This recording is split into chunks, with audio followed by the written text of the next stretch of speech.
সামনে। আপনি কোন স্কুলে পড়েন? কাঞ্চনমা গভর্নমেন্ট ইংলিশ মিডিয়াম। আপনি কোন ক্লাসে পড়েন? ক্লাস 9। আপনারা যে এখানে রাস্তাতে অবরোধ করছেন কি কারণে করছেন?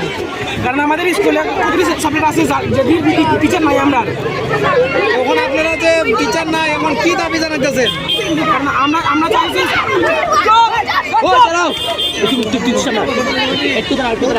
আপনারা কি দাবি লেগে বলছেন? আমরা দাবি হলো যে আমরা স্কুলে কতটি সাবজেক্টে টিচার নাই, ইংলিশ টিচার নাই, বায়োলজি টিচার নাই, আমরা এই সাবজেক্টে টিচার চাই।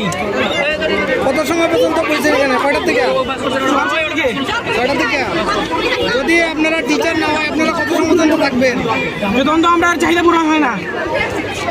ঠিক আছে।